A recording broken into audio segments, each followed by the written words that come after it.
بسم اللہ الرحمن الرحیم رب اشرح لی صدری ویسر لی امری واحلل عقدۃ من لسانی یفقهوا قولی۔ الحمد للہ نحمده ونصلی علی رسوله الکریم، اما بعد فاعوذ باللہ من الشیطان الرجیم، بسم اللہ الرحمن الرحیم۔ یا ایہا الذین آمنوا کتب علیکم الصیام کما کتب علی الذین من قبلکم لعلکم تتقون۔ صدق اللہ العظیم۔ محترم سامعین و سامعات، السلام علیکم ورحمۃ اللہ وبرکاتہ۔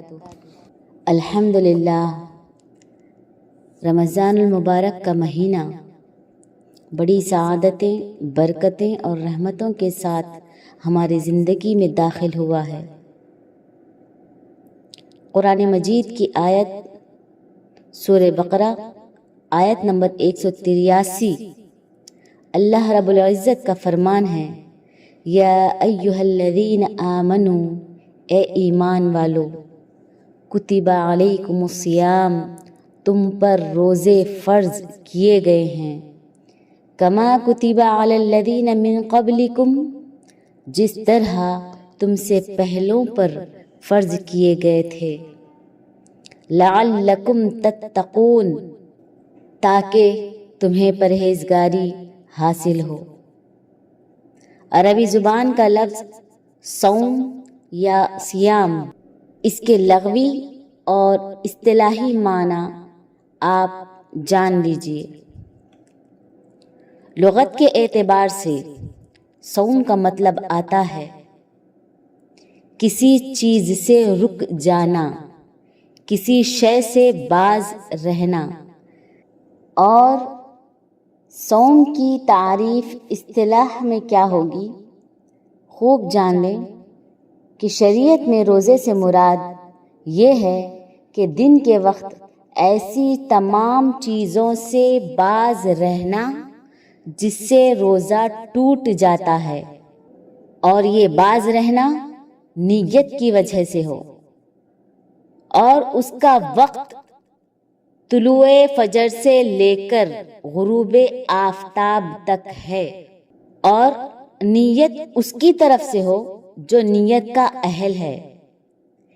ایسی حیثیت کو روزہ کہا جائے گا۔ پہلے تو اجتناب، پرہیز ہے، یعنی کھانے سے، پینے سے اور جماع سے پرہیز، اجتناب، اور اس کے ساتھ یہ بات ہے کہ نیت ہو، اور پھر نیت طلوع صبح صادق سے لے کر غروب آفتاب تک، اس میں رک جانا پایا جائے، اور ان تمام چیزوں سے ایک بندہ پوری طرح بچا رہے جن کی وجہ سے روزہ ٹوٹ جاتا ہے۔ نیت میں اہل ہونے کی شرط ہے۔ اگر کوئی غیر مسلم اس وقت میں نیت کے ساتھ کھانے پینے سے اجتناب کرے گا تو اس کو روزہ نہیں کہیں گے۔ اس لیے کہا گیا کہ نیت کا اہل ہونا چاہیے۔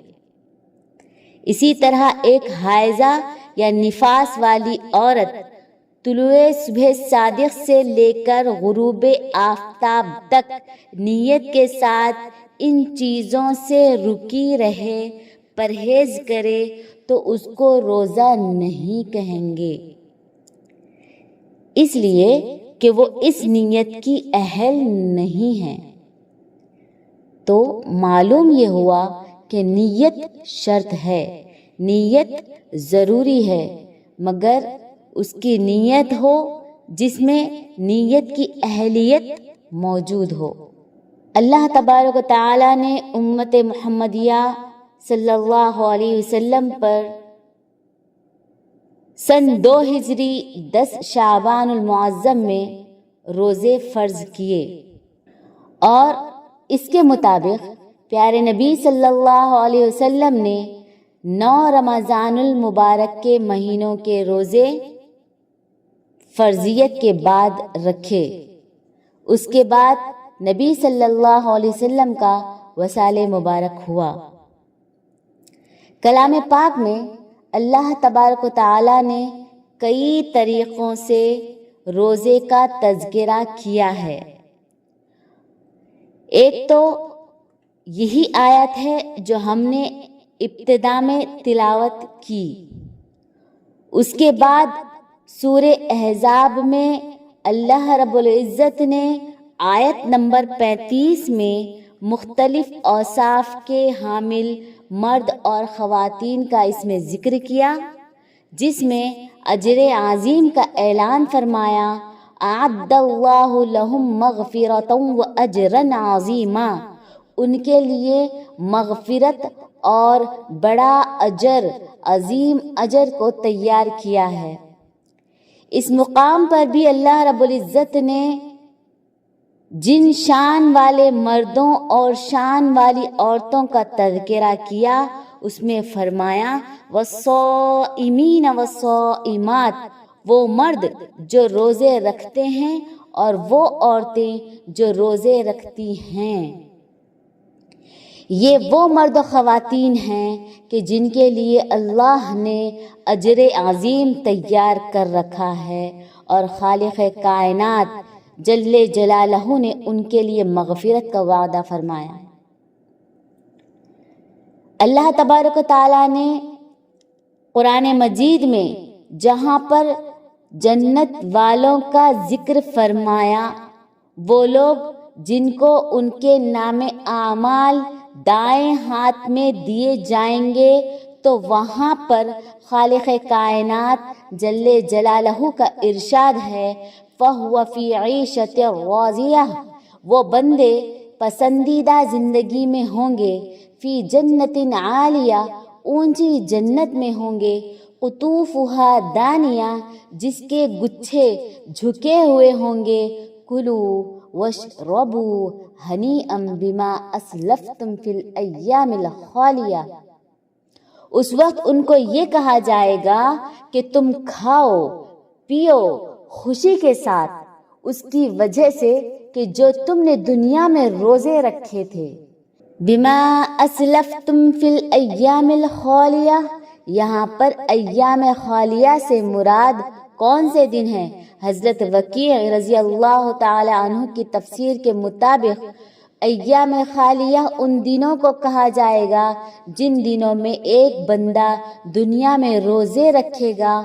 ان دنوں کا حوالہ دے کر جنتیوں سے فرشتے کہیں گے کہ تم نے دنیا میں روزہ رکھا تھا، کچھ وقت تو نے کھانے پینے کے بغیر گزارا تھا، تو آج اس کے بدلے میں اللہ رب العزت تجھے جنت میں یہ نعمتیں عطا فرما رہے ہیں۔ قرآن مجید میں اللہ تبارک و تعالیٰ نے کچھ مردوں کے اوصاف بیان کرتے ہوئے فرمایا، التائبون العابدون الحامدون السائحون، سورہ توبہ آیت نمبر 112۔ فرمایا توبہ کرنے والے، عبادت کرنے والے، حمد کرنے والے، روزہ رکھنے والے۔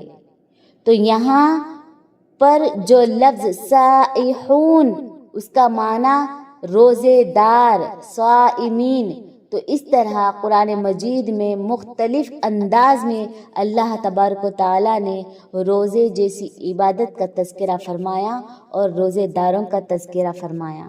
روزے کی بہت ساری حکمتیں ہیں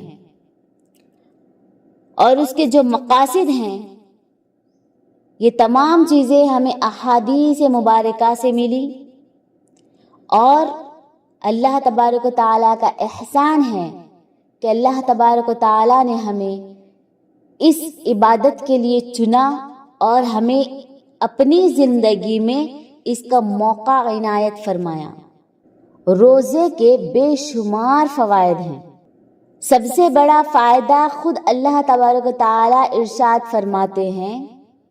فرماتے ہیں لعلکم تتقون، تم پر اس لیے روزے فرض کیے گئے کہ تمہیں پرہیزگاری حاصل ہو جائے اور تم پارسا بن جاؤ، ڈرنے والے بن جاؤ۔ اور روزے کی حکمت یہ ہے کہ جو بندہ روزہ رکھتا ہے اس کا تعلق اللہ تبارک و تعالی سے مضبوط ہوتا ہے۔ روزہ تعلق باللہ ایک قوی ذریعہ ہے، ایک مضبوط ذریعہ ہے۔ بندے کا جو اپنے رب سے تعلق ہے اس تعلق کو مضبوط کرنے کا بہترین ذریعہ روزہ ہے۔ ایک انسان، ایک بندہ جو اپنے خالق کے ساتھ تعلق رکھتا ہے اور اس تعلق کی جو روح ہے وہ روزہ ہے۔ اس کی وجہ یہ ہے کہ اللہ رب العزت کو اخلاص بہت پسند ہے۔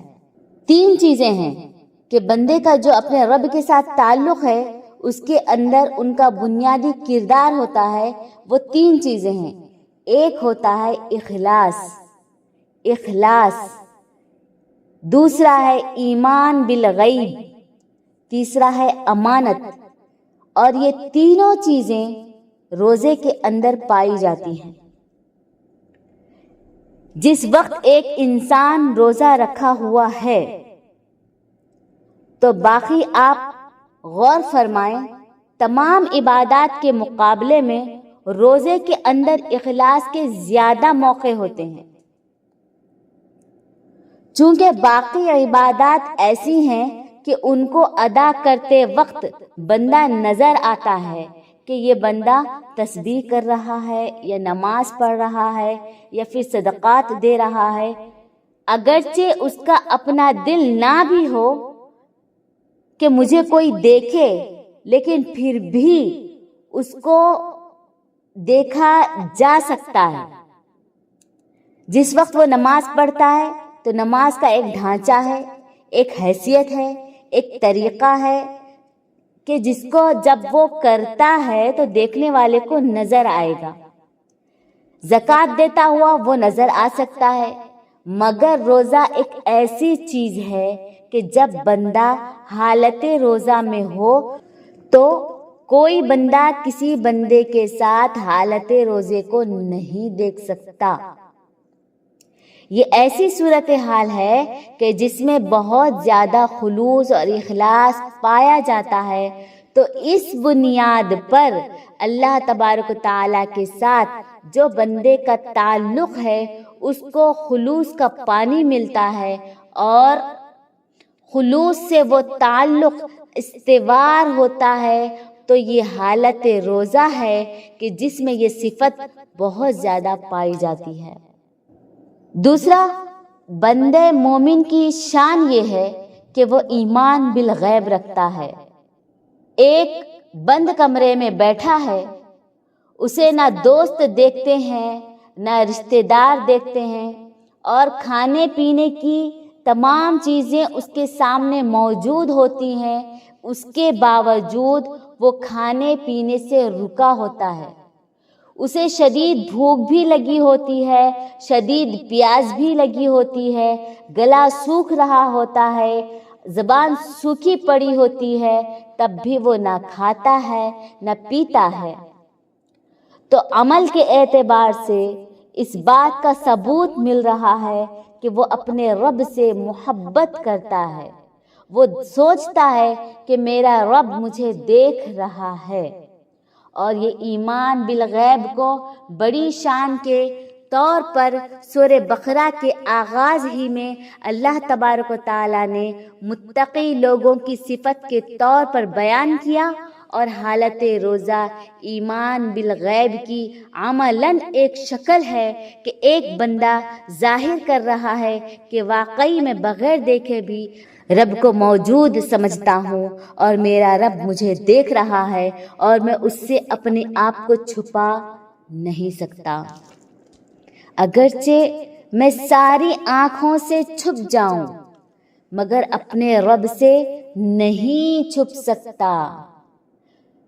تو اس بندگی میں بندہ ایمان بالغیب کا عملاً ثبوت پیش کر رہا ہے، لہذا اس سے وہ اپنے رب سے تعلق کو مضبوط کر رہا ہے۔ تیسری چیز امانت۔ امانت پورے دین کے اندر پھیلا ہوا ایک مفہوم ہے۔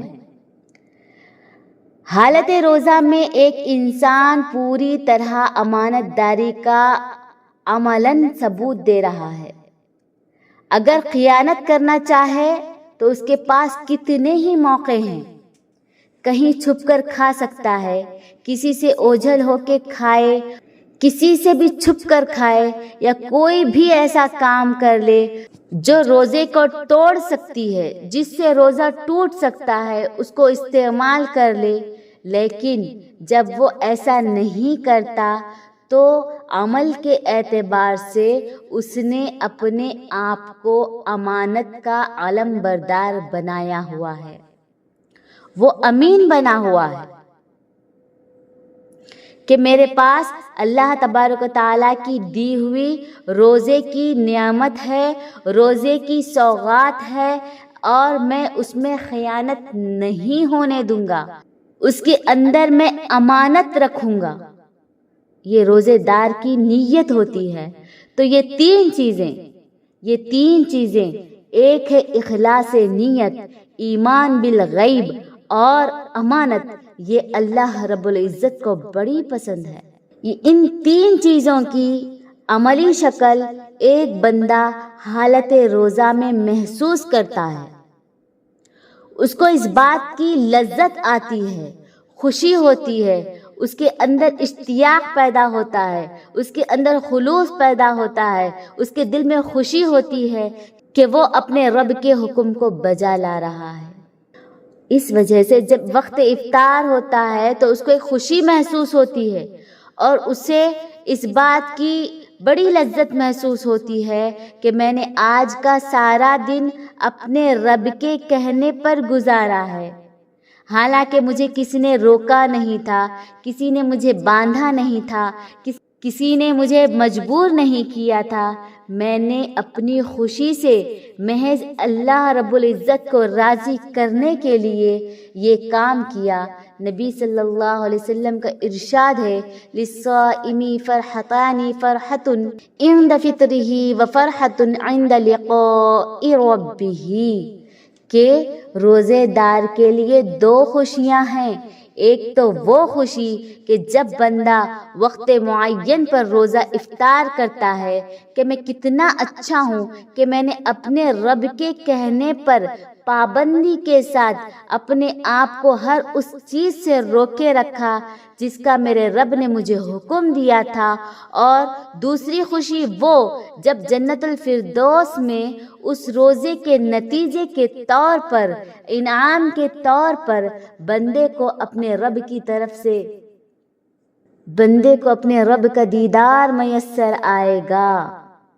اللہ تعالیٰ کے تعلق کے لحاظ سے اس بات کو اگر ہم اچھی طرح سمجھنا چاہیں تو پیارے نبی صلی اللہ علیہ وسلم کا فرمان ہے، بخاری شریف اور مسلم شریف کی روایت ہے، حضرت ابو ہریرہ رضی اللہ تعالی عنہ فرماتے ہیں کہ نبی اکرم صلی اللہ علیہ وسلم کا فرمان ہے، جو حدیث نبوی اور حدیث قدسی بھی ہے۔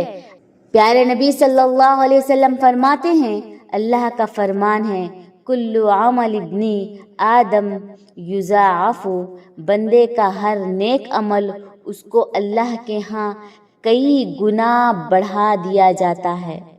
اگر کوئی بندہ اللہ کی راہ میں 1 روپیہ دے تو 10 بنا دیے جاتے ہیں، 100 بنا دیے جاتے ہیں، 700 بنا دیے جاتے ہیں۔ الحسنۃ بعشر امثالها الی 700 ضعف، ایک نیکی 10 گنا سے لے کر 700 گنا تک بڑھا دی جاتی ہے۔ ایک نیکی 10 تک بڑھا دی جاتی ہے، اپنی مثل 10 کر دی جاتی ہے، یعنی 11 بن جاتی ہے، اور یہاں 10 سے لے کر 700 تک، اور 700 سے بھی زیادہ، اس کی کوئی آخری حد نہیں، اس سے بھی آگے نیکی کو بڑھا دیا جاتا ہے۔ مگر روزے کے بارے میں اللہ تبارک و تعالی ارشاد فرماتے ہیں اسے محض اتنا نہ سمجھو کہ جتنا دوسری نیکیوں میں اضافہ ہوتا ہے، نہیں، فرمایا الا الصوم فإنہ لی وأنا اجزی بہ۔ کیا فرمایا؟ روزے کے کیا کہنے، روزہ تو میرے لیے ہے۔ اللہ تبارک و تعالیٰ ارشاد فرماتے ہیں دوسری تمام نیکیاں ایک نیکی کرو گے 10 تک بڑھا دی جاتی ہے، 10 سے زیادہ بڑھا دی جاتی ہے، 100، 700 یا 700 سے زیادہ بھی بڑھائی جا سکتی ہے۔ یہ دوسری نیکیوں کا صلہ ہے، لیکن روزے کے بارے میں فرمایا وَأَنَا أَجْزِي بِهِ، روزے کا کیا کہنا، روزہ تو میرے لیے ہے، اس کی جزا میں آپ دینے والا ہوں، میں آپ دینے والا ہوں۔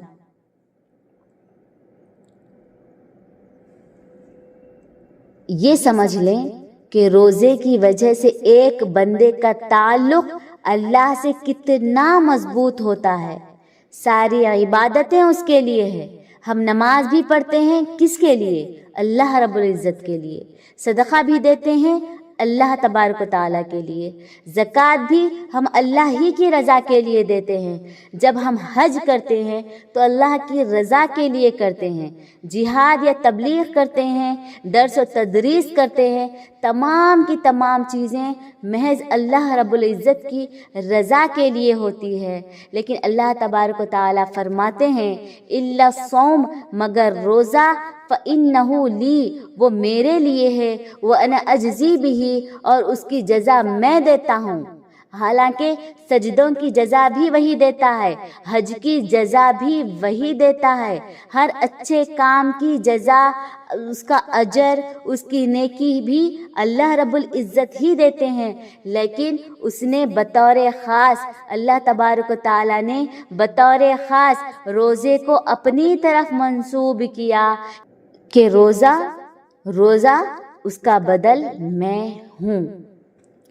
یہ اللہ تبارک و تعالیٰ سے تعلق کا بہت ہی جاندار، بہت ہی شاندار اور بہت ہی مضبوط ذریعہ ہے۔